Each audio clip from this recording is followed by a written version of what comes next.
what's up, you guys? So I'm here with my boy, Asian Persuasion. You already know on the deck already here at the profiles. YCS. Yeah, YCS Atlanta, and we're here with Jerry. And what did you do today? Top 32 at YCS Atlanta. Playing what deck? Pendulum. Best Magicians. Best deck in my opinion. Pretty good. So, well, let's see what you played. Alright, cool. So we played pure Magicians. I mean, there's Magician Pendulums. 3 Astrographs, 3 Chronographs. They're all really, really good. Starter cards, love them. I opted to play Wisdom Eye versus, I see a lot of people playing the pen call build where they put 3 and they take Wisdom Eye out because it conflicts with it, obviously. But I was playing a small cute tech that needed this, so I opted to play this over the other one. I also feel like the pen call build is very glass cannony. You put a lot on the board, if they break it, there's not a recovery play for you. So yeah, this is just utility and recovery plays as well. I played the Dark Rhyme engine where I felt like 3 was really cloggy, so I cut it down for the Cerebus engine, also starter cards, and 2 is necessary. I feel like later on in the games when he's engrave or something happens and you reoccur, he comes back and then you get to search another one. Sometimes you hard draw one of these and it sucks, but if you were playing 1 and you hard draw 1, then there you go, your rhymes. Yeah. I played 2, it worked out. I opted to play 2 of this versus 3. He's very subpar in my opinion. I needed room to play the Cerebus engine, so he was the most logical thing to cut down to 1. He helps out things, but at the same time, again, he's very subpar, so yeah, it worked out at 2, so it didn't matter. Best Magician, she did a lot. This 100 attack power came up, and I OTK'd a guy. That must have felt horrible. Yes, they all gain 600, and it's like additional damage for no reason. So, but it's also like the summoning effect is crazy. This is the spicy little tech. Hamster though. Hamster's pretty good. It really synergizes with this guy, because all it requires is the monster normal summoned on the field requires to have a level 5 or lower pendulum face up, and you can basically tribute itself to summon 2 more hamsters. So you just go and Electromite pre-pendulum summoning. Also the recovery play of the scale, banishing and adding 2 with the same name to your hand. A lot of people didn't know about that, and it helped get out of situations where I think I would have lost because I had no recovery play. And then again with the pen call build, I felt like this is much better to stay in the game longer and just, you know, hopefully you win at the end. So. Yeah, for sure. Mythical Beast engine. Oh yeah. This is really good. One of my friends told me to play the level 4 draw just to help you get hamster off, which I'm gonna test and see if that works or not. Yeah. He's just your starter card. Like you try to put as many starter cards in your deck to get Electromite out first before you pin summon. So that's the goal. It worked almost every time. I would see him, and seeing him in hand is not bad either. He's a spellcaster dark level 6. He can still overlay into Naruto, and if he's engraved, Blackfang can bring him back. And then purple poison can boost him up by 1200. A guy forgot that I had, I guess, scale here, and he swung into this guy, and I just purple poison. And he was just like, well, shit, I lose. So that was pretty cool. And he's a walking solemn strike. I mean, that's also really nice. Him, I tribute summon him once to like troll him. I won pretty much, but yeah, he comes up sometimes. But sometimes you pen summon on your turn, you're just like, oh, I can place 2 skills and banish a monster. It doesn't matter. We're always flexing. We're always flexing. Oak Dragon, I opted to play 2. I feel 2 is a good number. Harmonizing brings out another one, and then you can get into Naruto if certain situations like that comes up. Also good just for utility and search. I do play 1 pen call in here, and it helps searches out this and all that. And he gets to add back to your hand, and that's broken. High scales, he's really good just to have the attack monster. Really helps get over big monsters, and if you combo off first and you pick of absolute graveyard, you always have a Astrograph to summon it back. So a free 25k beat stick is really nice. Also high scale, all that guys.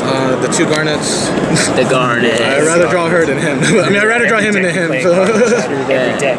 We always got garnets in the deck. This was a 11 round Swiss. I wanted to play this.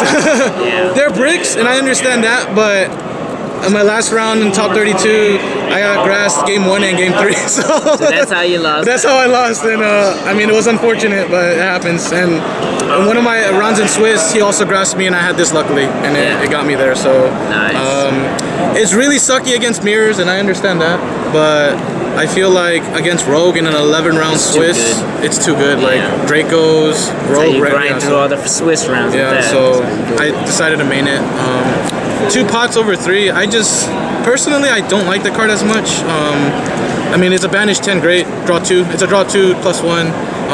But sometimes I would draw another one and just really aggravate me. So I play 2. That's my safe number. So I kept it with that. It's a good card. I don't care about banishing any of these guys. There's always more copies of it, and it's always drawing 2 always helps extend your play further than it doesn't. Pot's solid. Only played 1 of each foolish.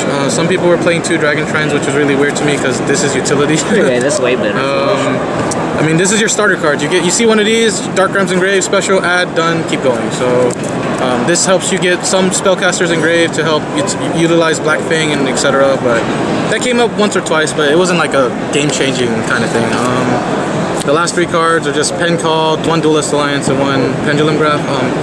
Opening hand, if I see this and I still can make combo, I'm searching this, and you're getting cut because this card's amazing. Like, I understand that it's a brick, and I understand that like going second, I always side this engine out and put in like, it's not really an engine, but like put in 3 cards that help, you know, stop the opponent, etc. Because pen call is good, but I mean, again, my focus is not on pen call. My focus is on the hamster and all that stuff. So for sure.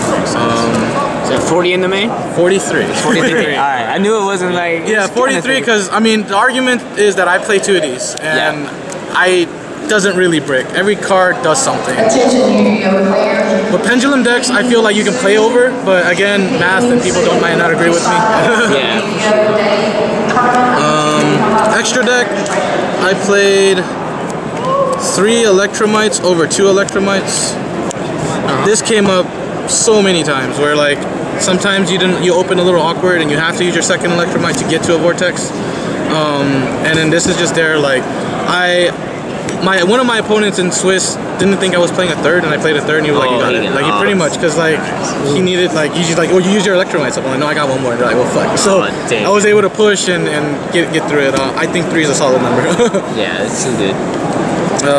Borload just gets out of sticky situations. I didn't really go into him.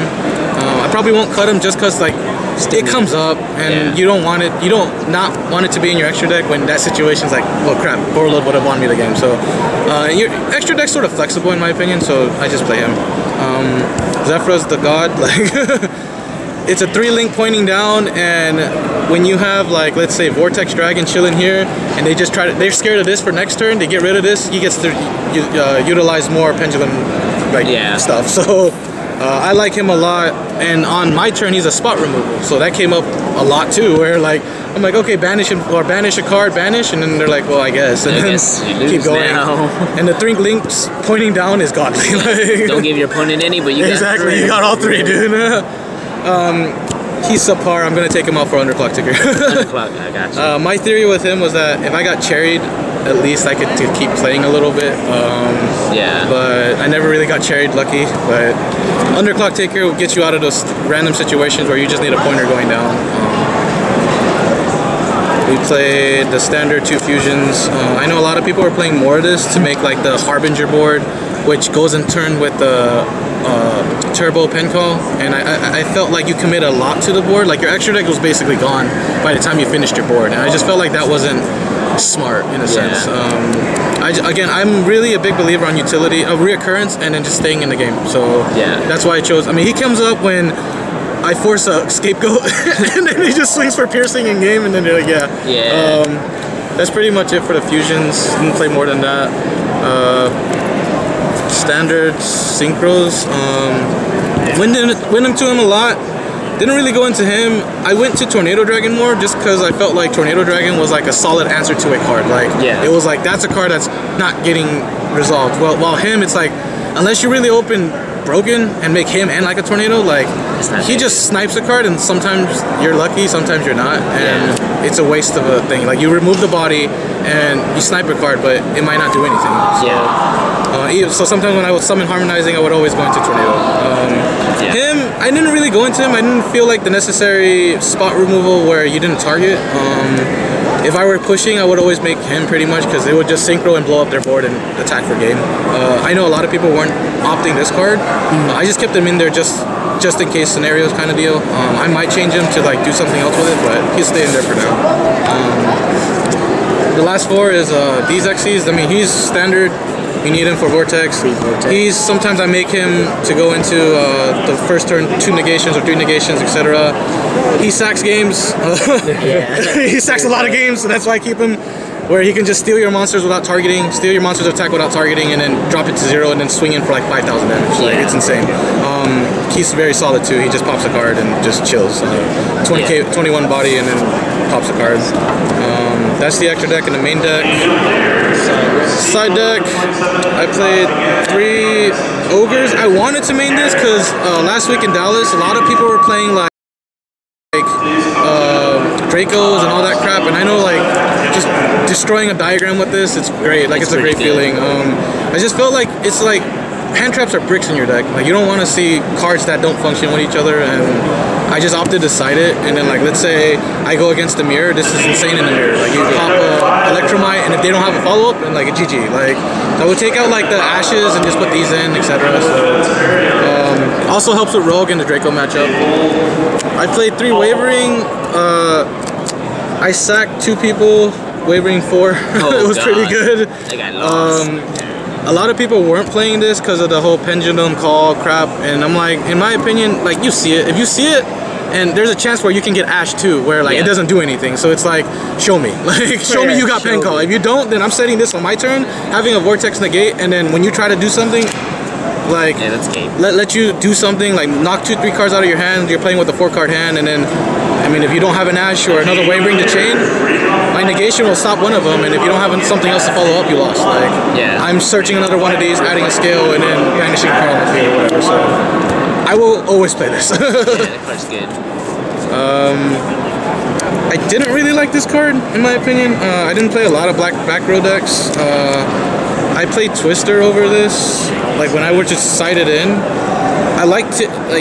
I like ditching cards now because like Black Fang really helps a lot, and like if you open Dark Rhyme in this, it's like value. Like it's just free value. You pop 2 cards, he comes back, you search a card. I like against rogues and other stuff. I just felt like this was enough, and I just wanted my battle phase a lot. Like I wanted to kill you on your turn. I didn't want to give you a turn because in these kind of tournaments, 1 turn for an opponent like can just turn the game over, and then you get frustrated. Like so. I just felt like this was okay, clear your board, continue playing, so I might take these out, just mess around with the other cards. The barrier is pretty freaking good against the mirror. I go first, I make my big board, I set this, you lose. Because you do anything, you chain Pendulum, like you lose. Because they're in like zoo format, like you only have Dryden and small shit. Like when you chain this, they're like, cool, I hit you for 18, lit. We go on from there.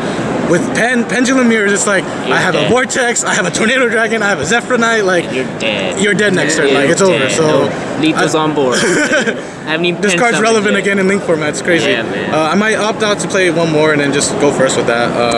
I like this card a lot. And against Rogue too, like, sometimes against Lightsworn, I was able to set this because I didn't know what really to side against them, because all these does nothing really to them, and I'm like, XC, and they're like, well, I can't make a Minerva. Pass the turn. Pass turn. These were very, subpar. Yeah. I played these for Draco. I feared the Draco matchup because they can just break your boards like really easily.